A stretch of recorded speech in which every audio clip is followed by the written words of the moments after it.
Pine cleaner and old money. That's what arrogance smells like when you scrub it off a marble floor for minimum wage. Nadia knew the stains on the Costa estate weren't just spilled wine, but she kept her head down and her sponge moving. She was invisible, a fixture, until Darian Costa, a man with too much power and a vicious sense of humor, needed a prop to insult the city's elite. He invited his maid to the gala as a punchline. He didn't expect her to ruin him. The grout in the grand foyer of the Costa estate was a shade of pale bone, and it took a toothbrush to get the grime out of it. Nadia knelt on a folded towel, the damp cold of the stone seeping through the thin fabric of her uniform pants, settling deep into her joints. Her lower back throbbed with a dull, familiar ache. She dragged the bristles along the narrow trench between the tiles, the harsh chemical tang of bleach burning the back of her throat. It was a Tuesday. Tuesdays meant the downstairs floors, the heavy velvet drapes in the dining room, and ignoring the hushed, frantic arguments of men in tailored suits who walked through the hallways like they owned the oxygen. Nadia didn't care about the Mafia. She didn't care about the territory disputes, the shipments off the docks, or the body count that the local news hinted at, but never confirmed. She cared about the utility bill sitting on her cramped kitchen counter and the creeping mold in her apartment bathroom. Darian Costa's criminal enterprise was simply the entity that signed her meager paychecks. To her, Darian wasn't a ruthless underboss. He was just the guy who tracked mud onto the carpet she had vacuumed 10 minutes prior. Footsteps echoed from the top of the grand staircase. Not the scuffing, hurried steps of the low-level enforcers, but slow, deliberate strikes of leather against wood. Darian. Nadia didn't look up. She kept her rhythm. Scrub, wipe, rinse. Make sure you get the edges by the baseboards. His voice was a low rasp, rough like sandpaper over wood, carrying the faint scent of black coffee and stale cigarette smoke. Nadia paused her gloved hands, hovering over the soapy water in her yellow bucket. She kept her eyes on his shoes. Polished Oxfords, hand-stitched. They probably cost more than her rent for the year. "I always do, Mr. Costa," she said, her voice flat, neutral, invisible. Darian didn't move past her. He stood there, a towering mass of tension wrapped in a charcoal suit.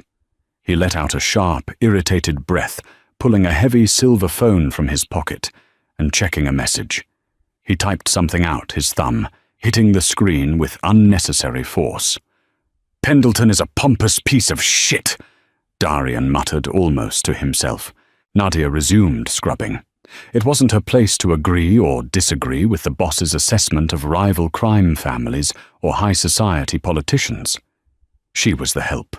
He thinks because his money is a century older than mine, he can dictate seating arrangements at the charity gala. Darian pocketed the phone. He looked down at Nadia. She could feel the weight of his stare pressing into the back of her neck. He requested I bring a guest of suitable pedigree, meaning he wants me to parade around some vapid heiress so he can feel comfortable having a thug in his ballroom. Sounds complicated, Nadia offered weakly, wanting nothing more than for him to walk away so she could finish the hallway. Silence stretched. The grandfather clock in the study ticked. "Stand up." Nadia's stomach gave a sharp, unpleasant lurch. She dropped the toothbrush into the bucket water, splashing against her wrists. She peeled off her yellow rubber gloves, her hands damp and smelling of synthetic lemon, and pushed herself up. Her knees popped. She wiped her hands on her apron and finally looked at him. Darian Costa had a face built for violence. Sharp jaw, a slightly crooked nose that had been broken and poorly set years ago, and eyes the color of dirty ice. He was looking at her not as a woman, but as an object. A chess piece. "What's your name again?" he asked. "Nadia." "Nadia." He tested the syllables. He looked at her drab grey uniform, her hair pulled back into a messy flyaway bun, the dark circles under her eyes, and the lack of makeup on her pale skin. A slow, cruel smile hitched the corner of his mouth. It didn't reach his eyes. "You busy tomorrow night, Nadia?" She blinked. "I have the evening shift at the diner, sir. Call in sick. I'll cover whatever you make in tips triplet." Darian took a step closer. He smelled of expensive cologne, something woody and sharp, masking the faint metallic tang of a pistol carried close to the body. "You're coming to the Pendleton Gala with me." Nadia stared at him. The sheer absurdity of the statement short-circuited her brain for a second. "I don't understand." "It's simple," Darian said, his tone dripping with a cynical satisfaction. "Arthur Pendleton wants high society. I'm going to bring the woman who scrubs my toilets. I'm going to sit you at his table, let him make small talk with you, and then right before dessert, I'm going to tell him exactly who you are." He let out a low, humorless laugh. The look on his face will be worth $1 million. It was a joke. She was the punchline. A hot flush of humiliation crept up Nadia's neck. Her hands curled into fists at her sides, her chipped nails digging into her palms. She wanted to tell him to go to hell. She wanted to throw the bucket of dirty water over his custom suit. But then she thought of the eviction notice taped to her neighbor's door. The way the heating in her building had been out for a week. Triple her diner wages meant groceries. It meant a new winter coat. She swallowed the bile in her throat. She locked her jaw. "What do I have to do?" she asked, her voice dropping an octave, stripping away the subservient maid persona. Darian seemed mildly surprised by her lack of resistance, but he recovered quickly. "Just stand there. Look pretty. Keep your mouth shut unless spoken to. My assistant will send a car and a dress to your place tomorrow at 5. He turned on his heel, already dismissing her. "Don't be late, Nadia." "I hate waiting." Nadia watched him walk away. She looked down at her rough, calloused hands, the skin peeling around her cuticles. A punchline. Fine. She would be his joke. But she was going to make sure he paid every damn cent he promised. The garment bag was heavier than it looked. It hung on the back of Nadia's hollow core bedroom door, a sleek black phantom in a room filled with mismatched thrift store furniture and the smell of stale radiator heat. It was 5:30. The sun had already dipped below the city skyline, casting long grey shadows across her cracked linoleum floor. Nadia unzipped the bag. The fabric spilled out like liquid night. It was a gown dark as a bruised plum made of heavy silk that felt cold and slippery against her rough fingertips. It wasn't covered in sequins or cheap lace. It was structurally complex, relying on the drape and the cut to make an impact. A low cowl back, a severe neckline. It looked like armor pretending to be lingerie. At the bottom of the bag sat a rectangular black box. Inside a pair of black stilettos, with a sole so thin they looked dangerous. "Arsehole," Nadia muttered to the empty room. Darian hadn't just sent a dress, he had sent a costume designed to make her feel entirely out of place. He wanted her to look like she was playing dress-up. She stepped into her bathroom, the fluorescent light flickering overhead and buzzing like an angry wasp. She turned on the shower, letting the water run, until it turned lukewarm, the best this building could offer. She scrubbed herself raw with a cheap bar of soap, trying to get the lingering smell of the Costa Estate's lemon pledge out of her pores. She washed her hair, letting the suds run down the drain, watching the dirt of her daily life wash away. Stepping out, she dried off with a towel that was more thread than terry cloth. She sat on the edge of her mattress and began the painstaking process of applying the meager makeup she owned. A foundation that was half a shade too light. A mascara tube she had to run under hot water to get the last clumps out. a deep, dark red lipstick she had bought for a funeral 2 years ago. She pulled her hair back. Not the messy bun of the Maid, but a severe, slicked-back knot at the base of her neck. It pulled the skin of her face tight, emphasizing the sharp angles of her cheekbones and the hollowness beneath them. Then came the dress. Nadia stepped into the pool of silk. She pulled it up over her hips, holding her breath as she reached back to pull the hidden zipper. It slid up with a soft, metallic whisper. She turned to the cheap warped mirror bolted to the back of her closet door. The woman staring back at her was a stranger. The dress clung to her ribs, highlighting the fact that she skipped lunch most days. But it didn't look pitiful. The dark plum color leached the sickly pallor from her skin, replacing it with a stark, striking porcelain contrast. The back was entirely exposed, a sweeping expanse of skin down to the base of her spine. But her hands ruined the illusion. Her knuckles were red. Her fingernails were short, unpainted, the skin around them chewed and ragged. The hands of a worker. She curled them into tight fists, hiding the evidence, and slipped her feet into the stilettos. They pinched instantly. A horn honked outside.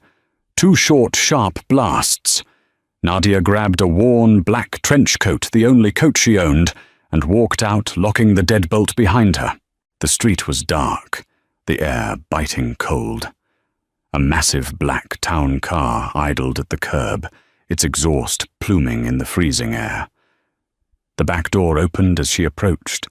She slid into the cavernous back seat. It smelled intensely of new leather and Darian's sharp cologne. He was sitting in the far corner, a tumbler of amber liquid in one hand, the ice clinking softly as the car shifted into gear. He was wearing a tuxedo. The stark black and white made him look harder, more angular, less human.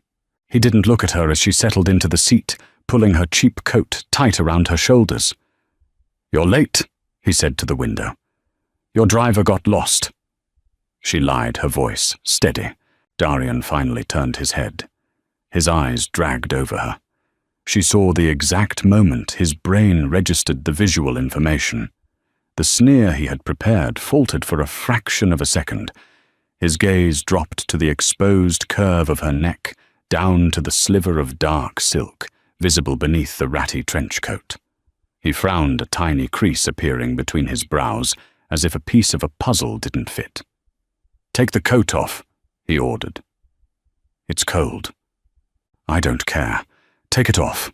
I need to make sure the fit is right. I won't have Pendleton laughing at me for bringing someone in poorly tailored clothes."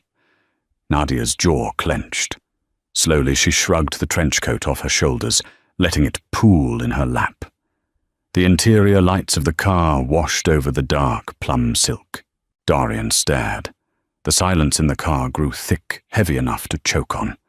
The ice in his glass stopped clinking. His eyes tracked from the sharp cut of the neckline up to her severe hair and finally to her face. He was looking for the scared, submissive Maid. He was looking for the punchline. Instead, Nadia looked back at him, with a gaze as dead and cold as the winter outside. She didn't fidget. She didn't shrink.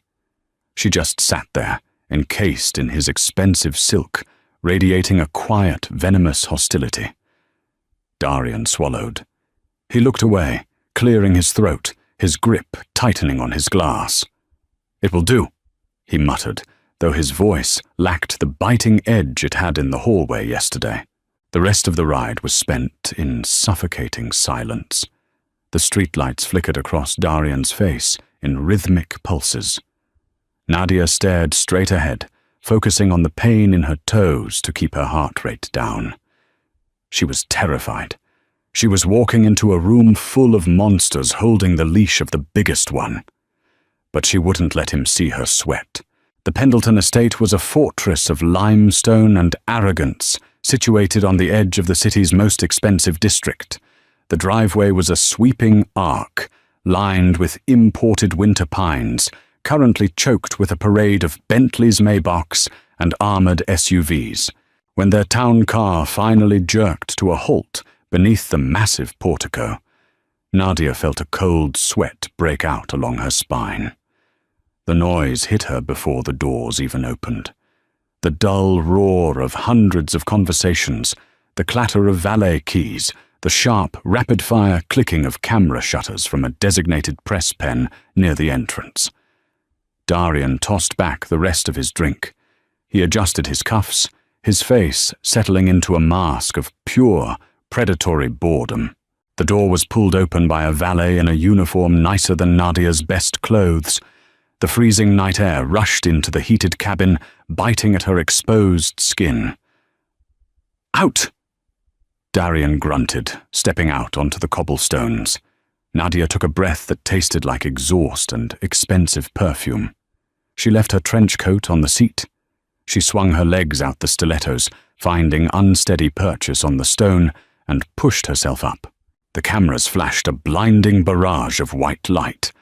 They didn't know who she was, but she was stepping out of Darian Costa's car, which meant she was meat for the society pages. Nadia flinched, bringing a hand up to shield her eyes, the instinct of someone used to hiding in the background. A heavy hand clamped down on her lower back. Darian's palm was burning hot against the bare skin of her spine. It wasn't a comforting touch. It was a brand. Ownership. He leaned in close, his mouth brushing the shell of her ear. "Don't cover your face," he hissed, his voice, a low vibration she felt in her chest. "Walk straight. Look at them like they owe you money." Nadia dropped her hand. She stiffened, reacting to the command and the sheer invasive heat of his touch. She didn't know how to look like money, but she knew how to look like she was thoroughly done with everyone's bullshit. She channeled every ounce of exhaustion, every aching muscle from scrubbing his floors, every bit of resentment she held for this man and this city into her posture. She pulled her shoulders back. She lifted her chin. She let her eyes go flat, sweeping over the paparazzi and the gawking valets with utter disinterest. Darian's hand shifted slightly on her back, a subtle flex of his fingers against her bare spine. He guided her forward, matching his long strides to her stiletto-hobbled steps. They walked up the wide marble stairs. The heavy brass doors were held open by two massive security guards.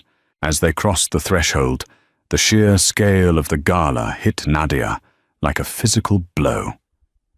The ballroom was cavernous, draped in gold and ivory.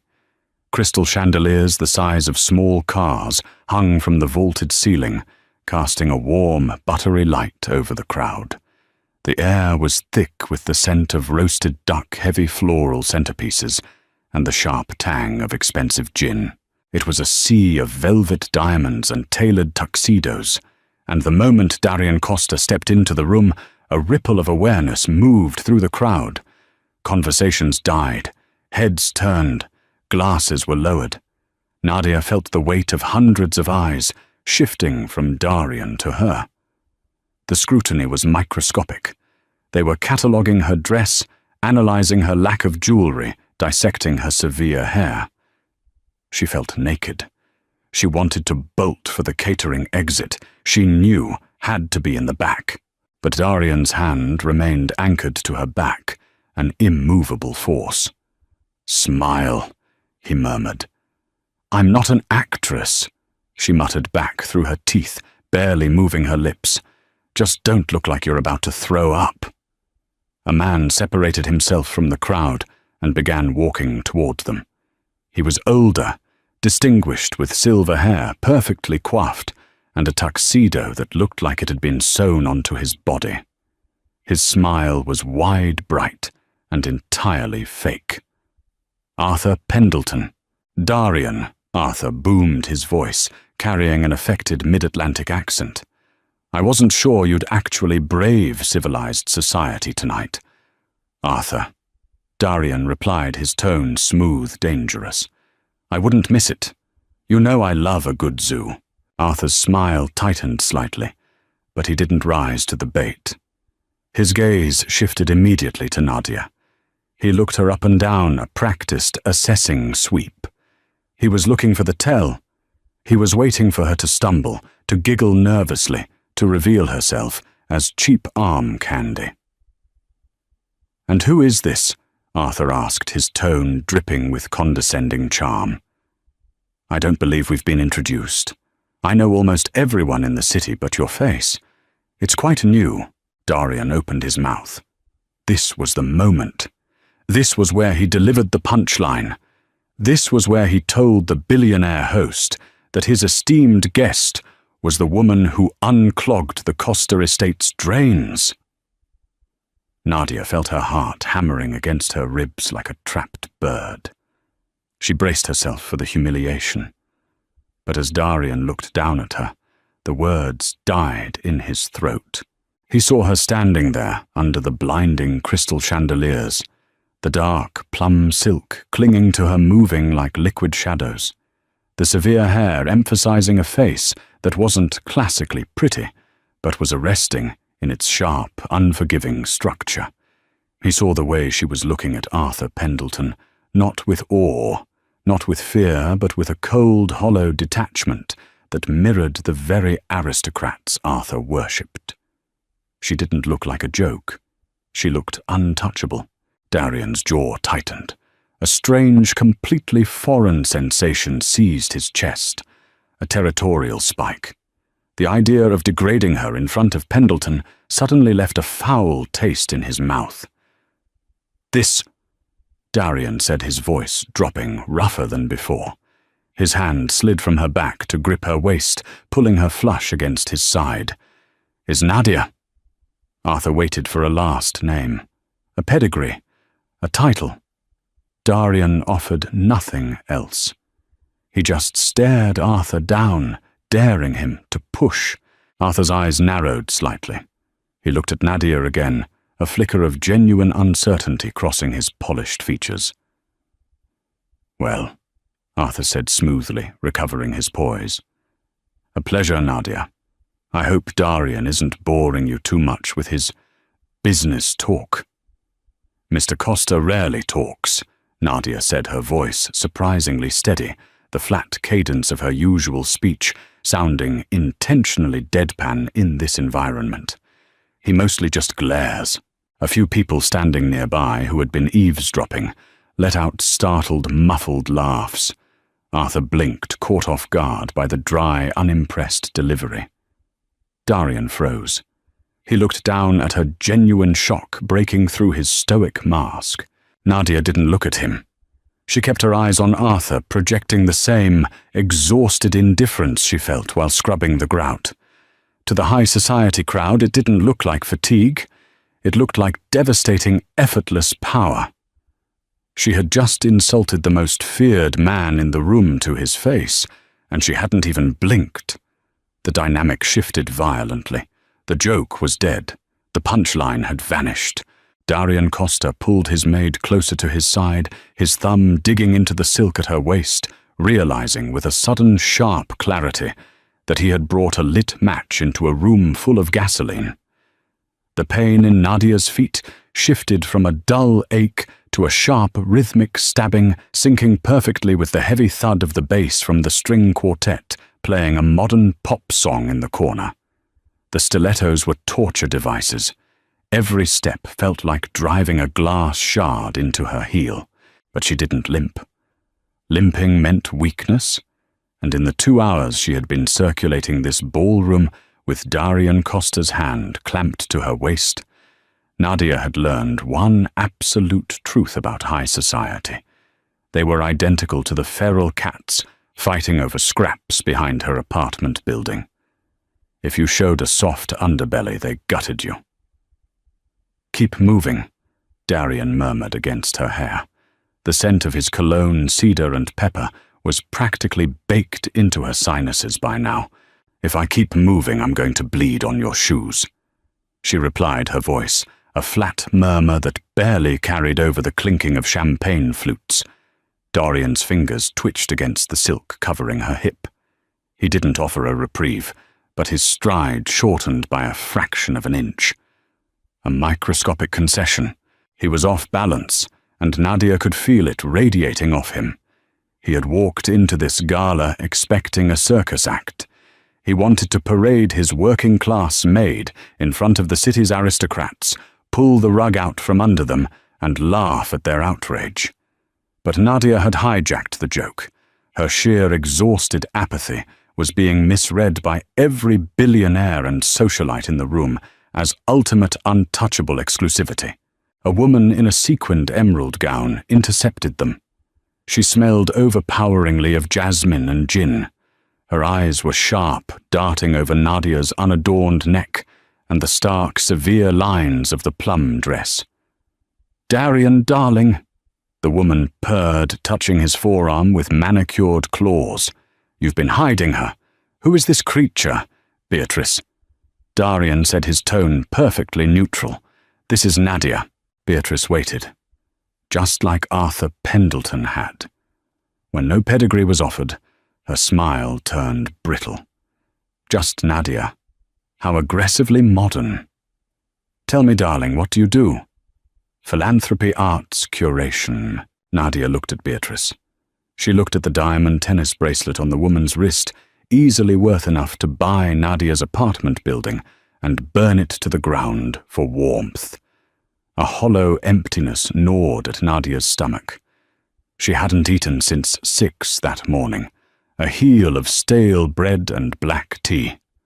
The smell of roasted meats and rich truffle oil drifting from the catering doors was making the edges of her vision blur. "I manage waste," Nadia said. Beatrice blinked, her heavy false eyelashes fluttering. "Waste, you mean corporate acquisitions, trimming the fat off failing conglomerates." "Something like that," Nadia said, her eyes dropping back to the floor. "I scrub out the things people want to pretend aren't there." Beatrice let out a high, breathy laugh, completely misinterpreting the grim reality of the statement as a witty metaphor. "Oh, she's brutal, Darian. I like her. She has that dead-eyed European chic. Very avant-garde." Darian didn't laugh.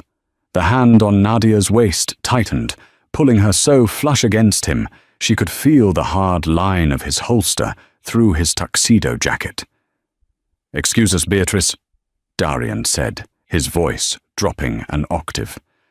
"We need to find our table." He steered her away, his grip borderline bruising. When they were out of earshot, he leaned down. "Manage waste," he hissed the words vibrating against her temple. "Are you trying to get me laughed out of this room?" "I answered her question," Nadia said, refusing to look up at him. "I didn't lie.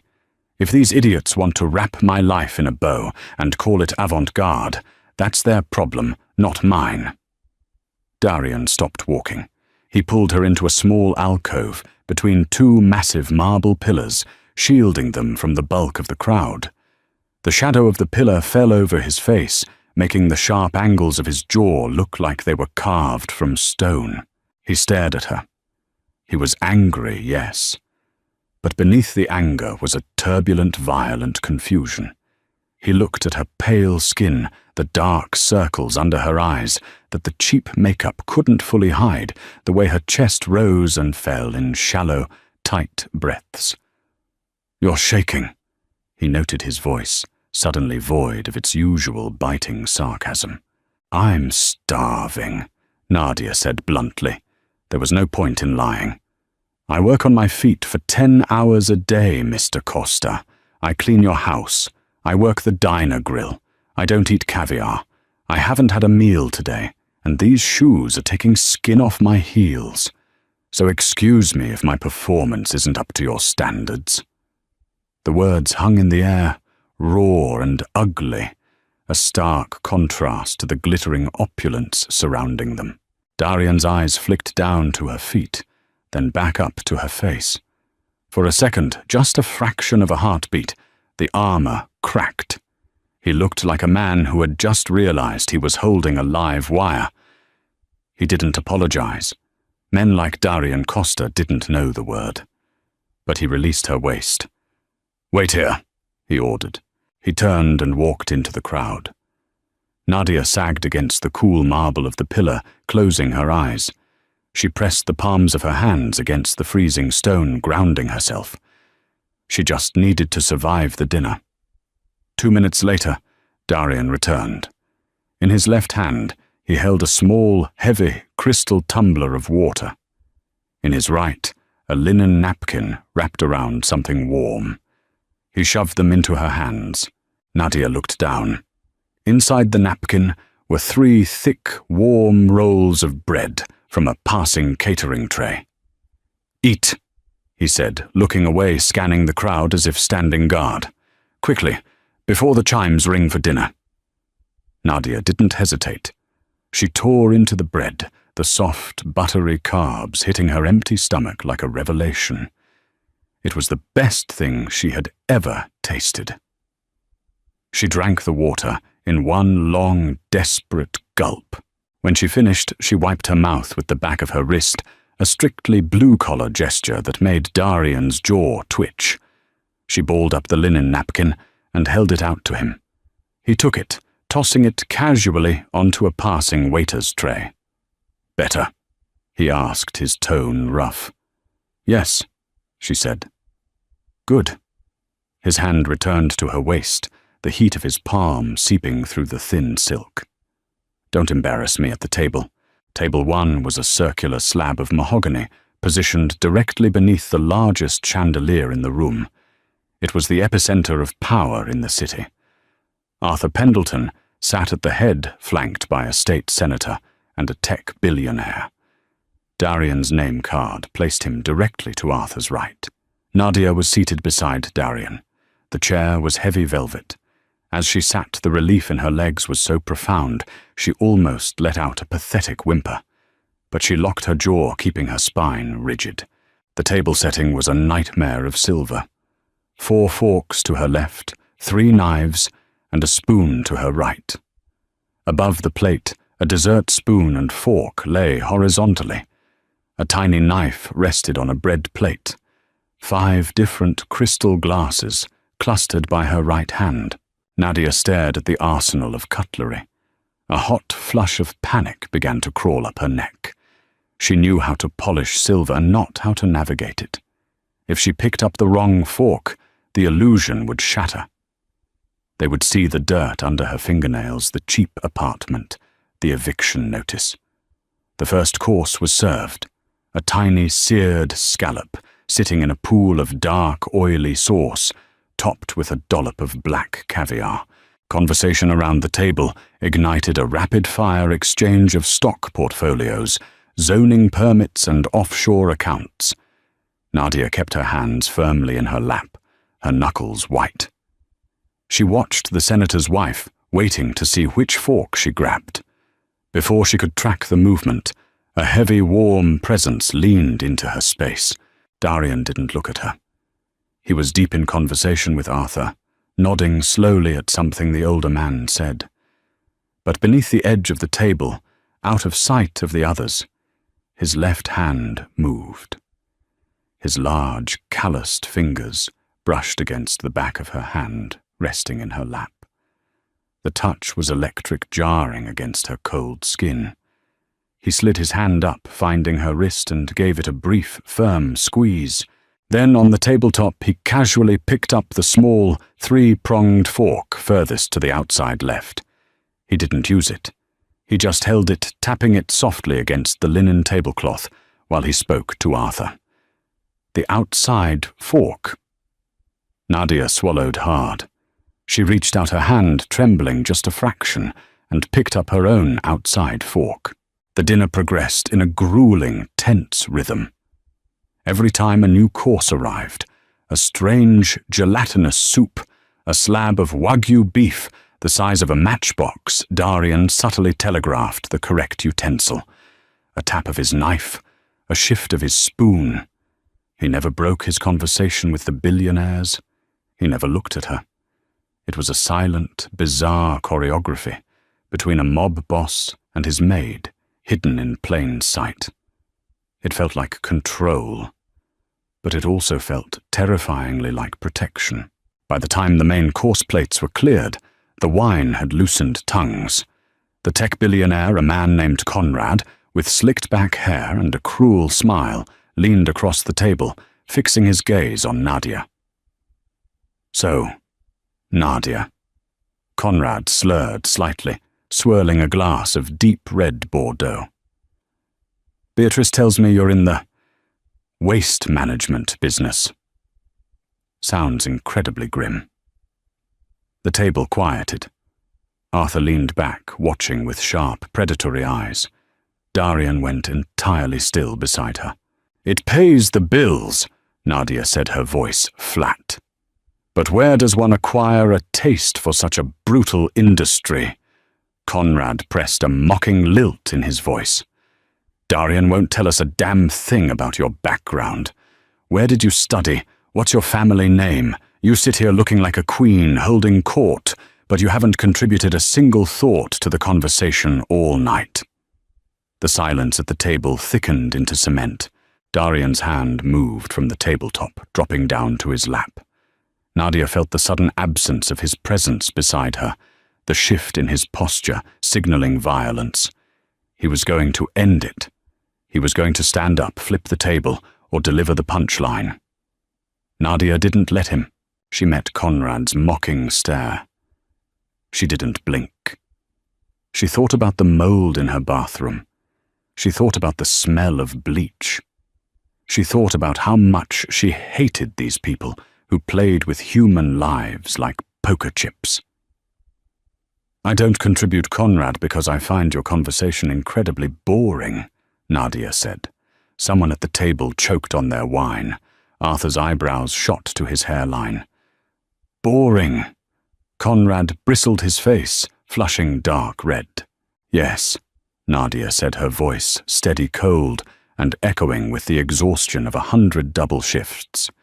You talk about money like it's a game.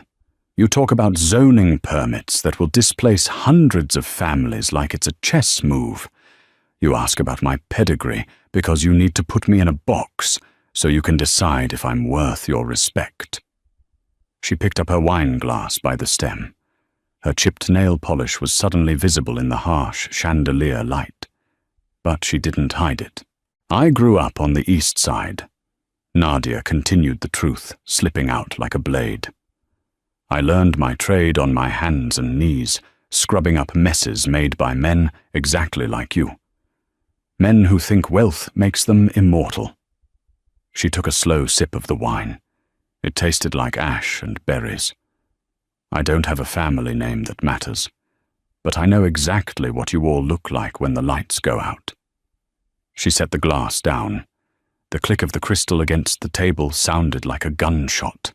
Conrad opened his mouth, but no sound came out. Arthur Pendleton stared at her, an unreadable expression freezing his features. Darian Costa slowly picked up his scotch. He took a long, deliberate swallow. When he lowered the glass, he looked at Nadia. The anger was gone. The confusion was gone. In its place was a dark, consuming fire. The string quartet transitioned into a slow, melancholic waltz, signaling the end of the dinner service. Guests began to push their chairs back, migrating toward the dance floor or the open bars lining the walls. Nadia didn't wait to see if Conrad would recover his voice. She stood up. The sudden movement sent a spike of white-hot agony shooting up her calves from the stilettos. She didn't care. The air in the ballroom was suffocating, thick with the smell of roasted meat, expensive perfumes, and bruised egos. I need some air, she muttered to nobody in particular. She turned and walked away from table 1. She didn't look back to see if Darian followed. She just needed to be out of the heat, out of the light. She navigated the edge of the room, keeping her face blank, ignoring the stares and whispers that trailed in her wake. She found a set of heavy glass doors partially obscured by velvet drapes. She pushed through them, stepping out onto a sweeping stone terrace. The cold hit her like a physical blow. The winter air was biting, smelling of distant car exhaust and the metallic promise of snow. It was a brutal shock to her bare back, but it cleared the fog from her head. The terrace was empty. She walked to the stone balustrade, leaning heavily against it. Below her, the city sprawled in a grid of amber streetlights and crawling headlights. Nadia gripped the stone, her knuckles turning white. She had broken the rules. She had insulted a billionaire. She had likely cost Darian Costa whatever alliance he was trying to build with Pendleton. He was going to kill her, or worse, fire her. She let out a ragged breath that plumed into the freezing air.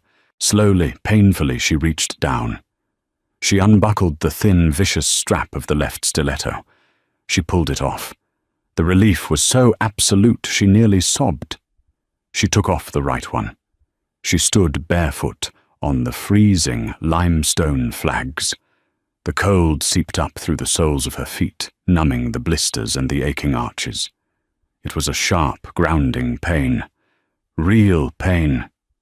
Not the manufactured discomfort of a silk dress and high heels. The heavy glass door clicked open behind her. The scent of cedar and sharp tobacco hit the air. Nadia didn't turn around. She dropped the stilettos onto the stone. "You can fire me tomorrow," she said to the city lights, wrapping her arms around her ribs in a vain attempt to stay warm.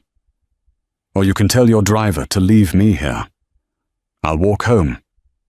Footsteps approached, slow, measured, leather against stone. Darian stopped right beside her.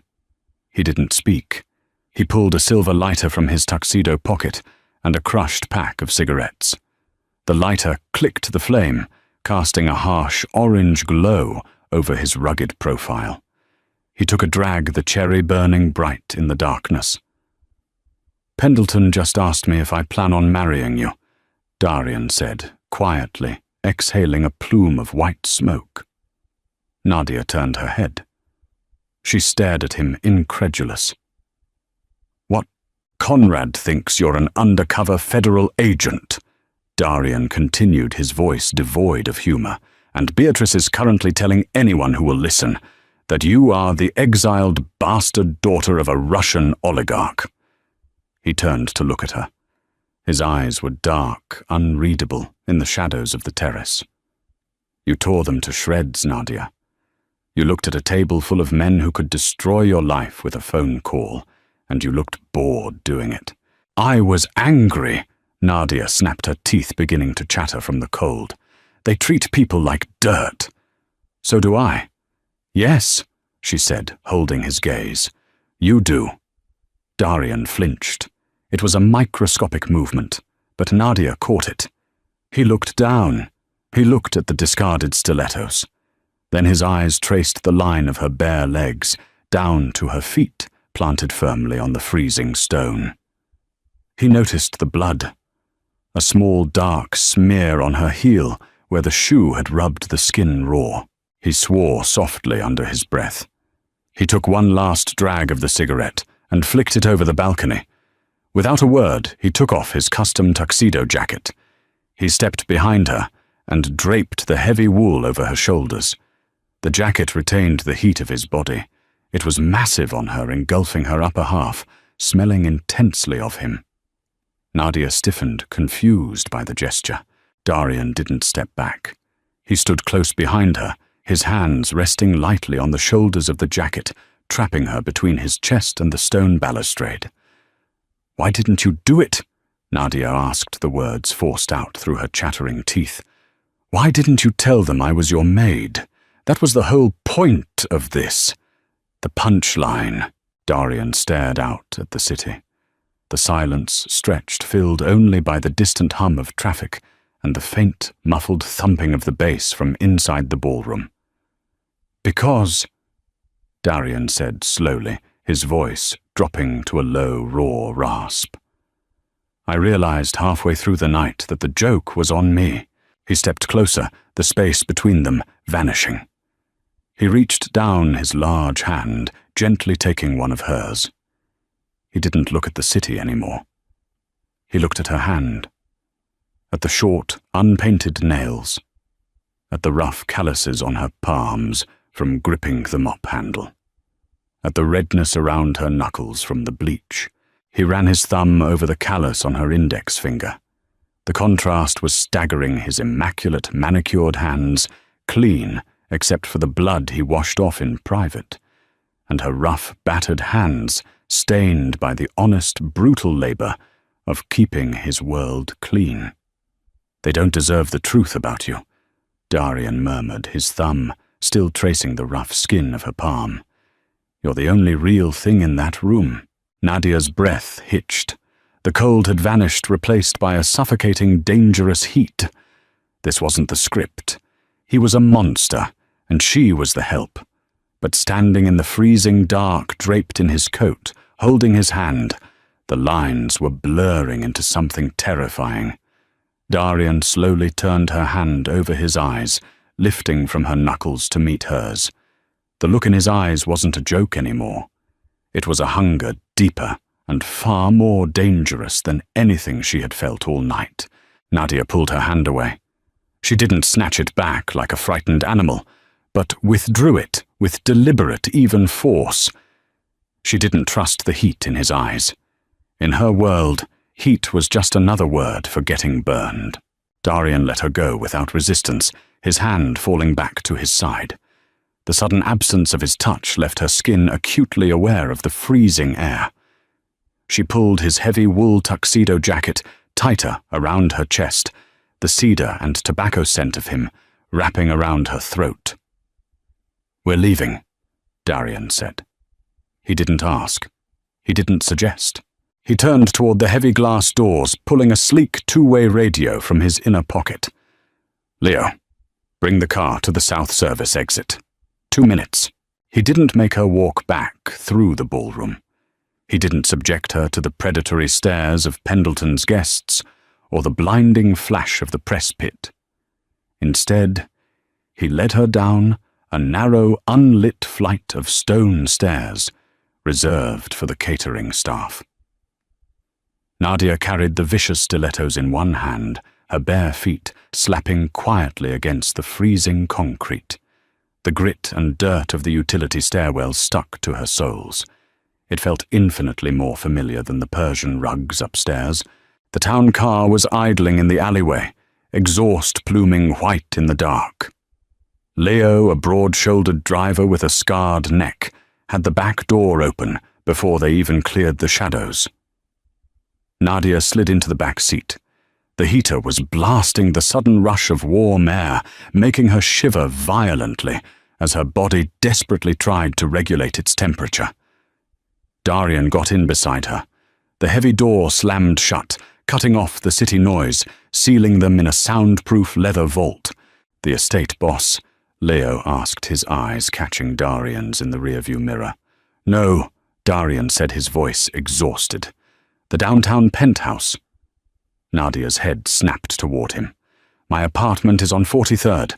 Your apartment has no heat, Nadia," Darian said, leaning his head back against the leather headrest and closing his eyes. "You told me yesterday the radiator was dead. You're half frozen. You haven't eaten a real meal, and your feet are bleeding. You are not going back to a freezing box tonight. I am not your charity case." She snapped, the adrenaline of the evening souring into defensive anger. "You paid me for a job. The job is done. I was the punchline. Then I ruined your dinner. We're even." Darian opened his eyes and rolled his head to the side to look at her. The streetlights outside strobed across his face, highlighting the exhaustion carved into the lines around his mouth. "The job isn't done until I say it's done. And right now, I say you need iodine and a mattress that doesn't feel like a slab of concrete. Sit back and be quiet," she wanted to argue. She opened her mouth, the biting retort ready on her tongue. But a wave of profound, bone-deep exhaustion washed over her. Her shoulders slumped. The fight drained out of her, leaving only the dull throb of her abused feet and the hollow ache in her stomach. She turned her face to the tinted window, watching the blur of neon lights, and let the silence take over. The penthouse was a fortress of glass and steel, suspended 60 floors above the city grid. It didn't smell like lemon polish and old money. It smelled like nothing. Clean, filtered air and expensive emptiness. Darian bypassed the massive living room, steering her directly down a wide hallway, illuminated by soft, recessed lighting. He pushed open the door to a guest bathroom that was larger than her entire apartment.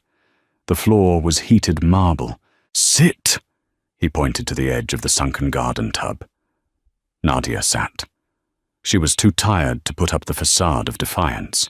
She dropped the stilettos onto the floor, the thud echoing off the glass walls.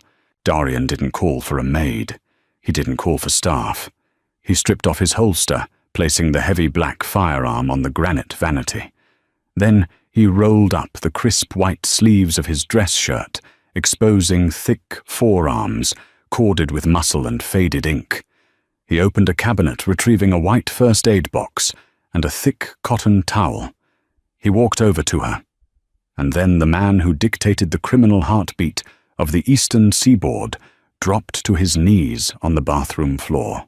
Nadia stiffened her breath, catching in her throat. "Mr. Costa, you don't—" "Quiet." He took her left foot in his large, warm hands. His touch was clinical, yet startlingly gentle. He turned her heel toward the light. The blister had popped the skin, rubbed entirely raw by the cheap, unforgiving leather of the heel, leaving an angry, bleeding welt.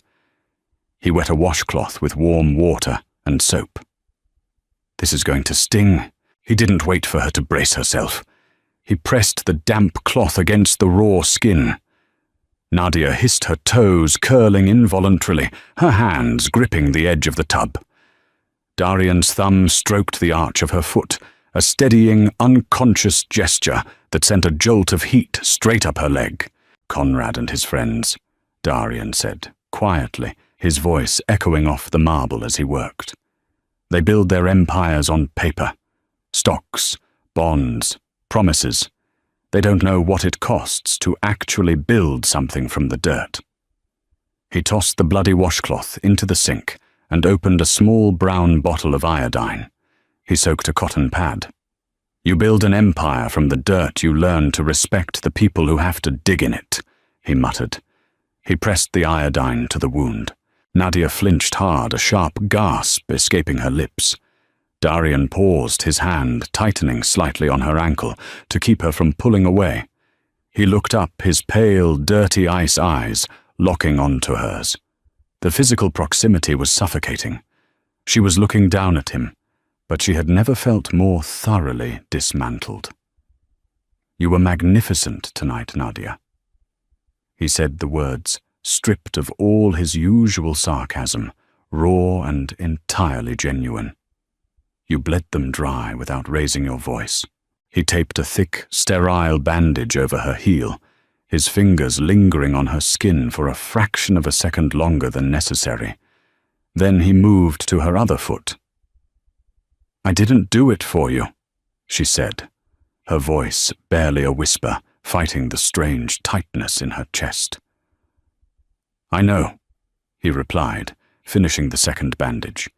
He sat back on his heels, looking at her battered, calloused hands resting on her lap, then up to the sharp, exhausted lines of her face. That's what made it beautiful. Nadia woke to the smell of strong black coffee and the sound of falling rain. She opened her eyes. The ceiling was impossibly high, painted a matte, stormy grey.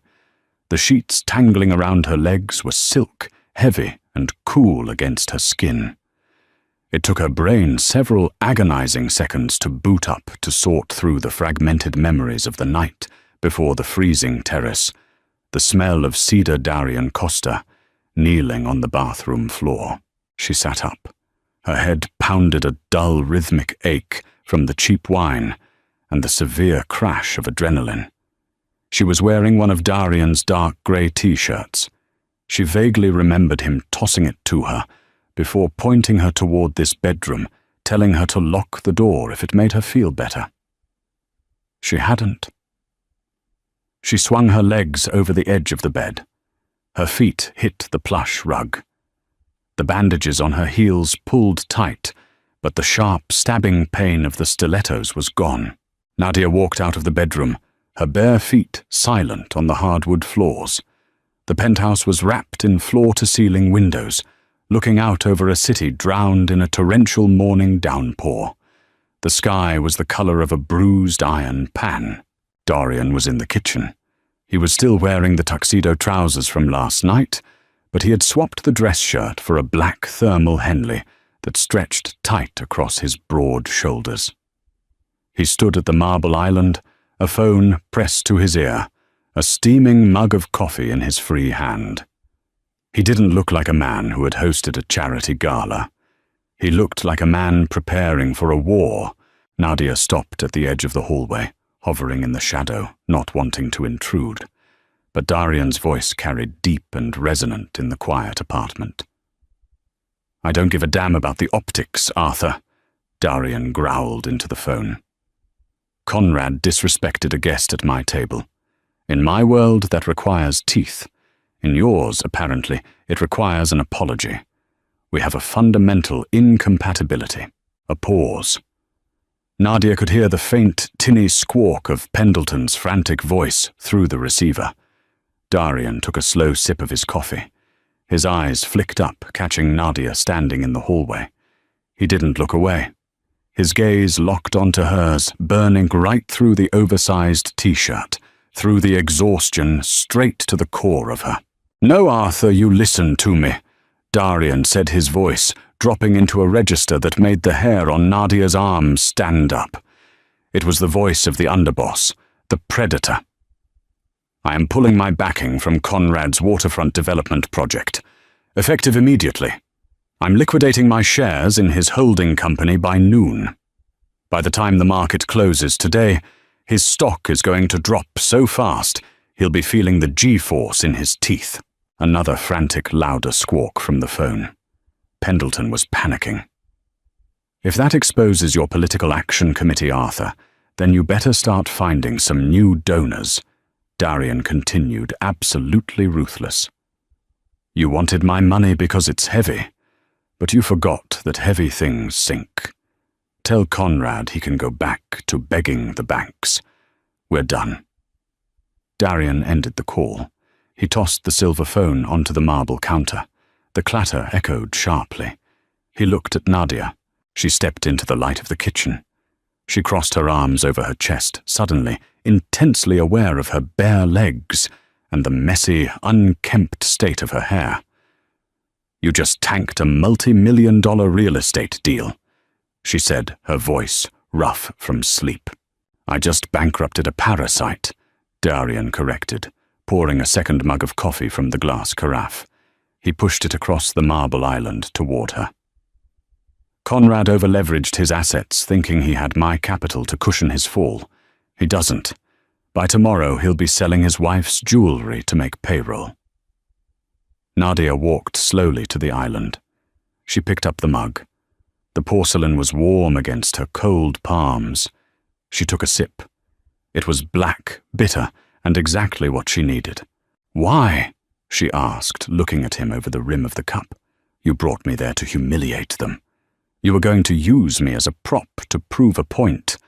Now you're blowing up your own business interests because a snob insulted me. It doesn't make sense."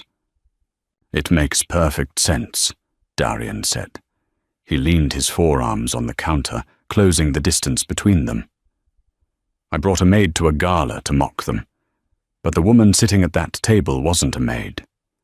You looked at Conrad like he was nothing. You looked at a room full of power and saw straight through the rot. You did in 5 minutes what I've been trying to do to these aristocrats for 5 years. You made them bleed." He reached out his thick fingers, lightly tracing the rim of her coffee mug, stopping a fraction of an inch from her knuckles. "They construct these elaborate games, these mazes of etiquette and wealth, to make themselves untouchable," Darian said quietly. "And you just took a sledgehammer to the glass. You don't care about their rules, Nadia. You're real. You survive. And I suddenly realized I'd rather lose a $10 million deal than let a cheap suit Disrespect, the only genuine thing I've encountered in a decade. Nadia stared at him. The sheer gravity of what he had done, the brutal, uncompromising karma he had just delivered to a man who thought he owned the world, settled heavily in the room. It wasn't romantic in any traditional sense. It was violent, calculated, and terrifyingly protective.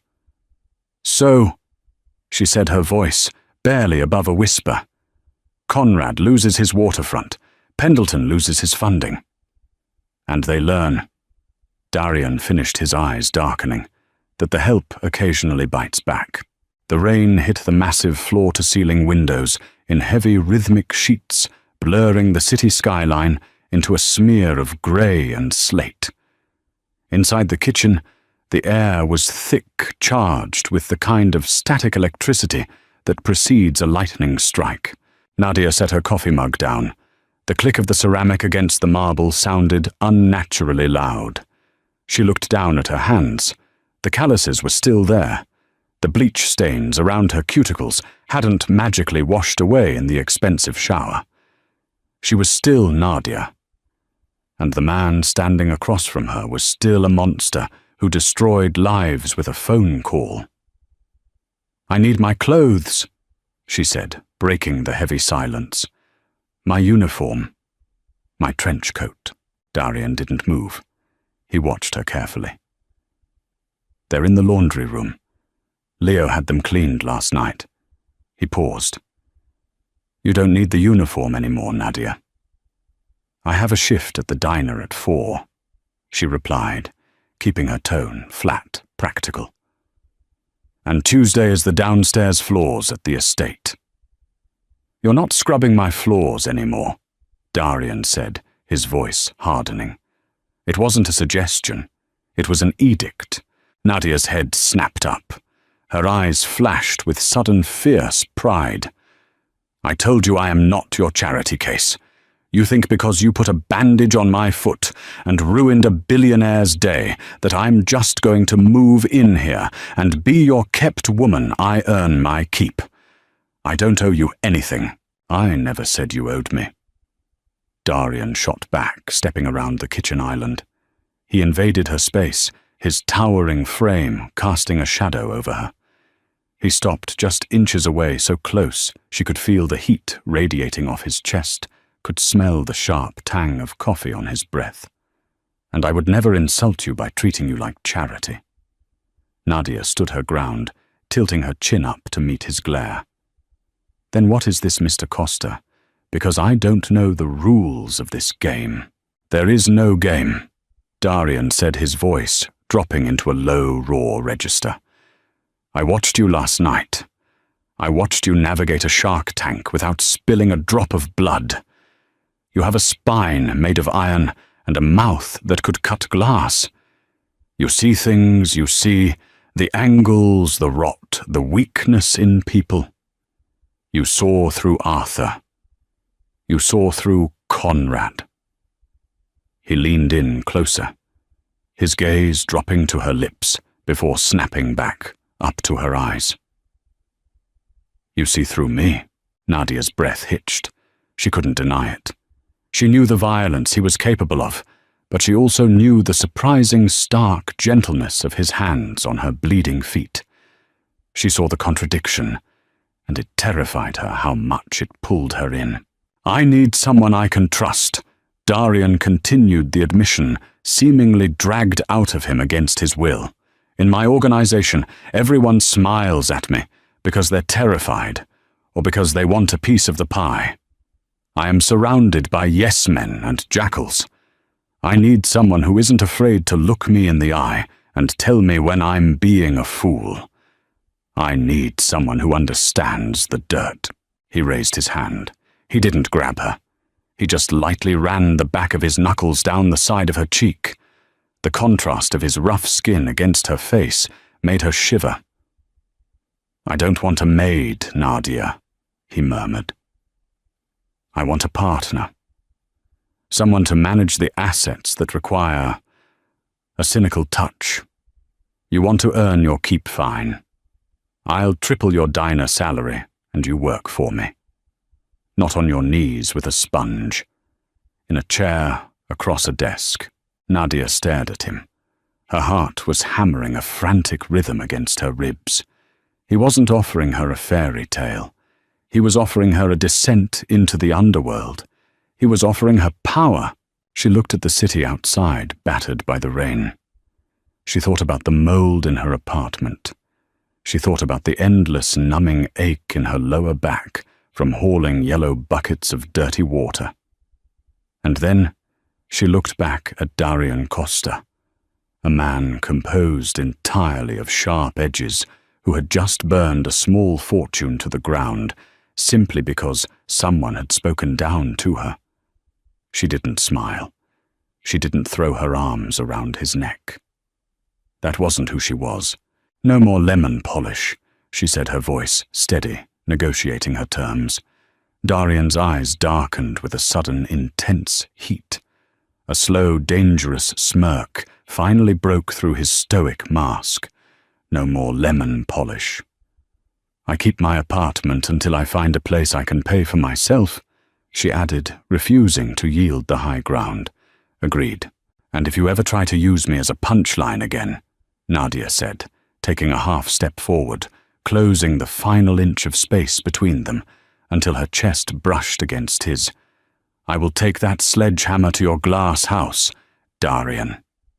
Darian didn't flinch. He reached up his hand, tangling in the messy hair at the base of her neck, his grip firm, possessive, and entirely inevitable. I'm counting on it, he breathed. He closed the distance, his mouth crashing down on hers. It wasn't a gentle romantic kiss. It was an absolute collision.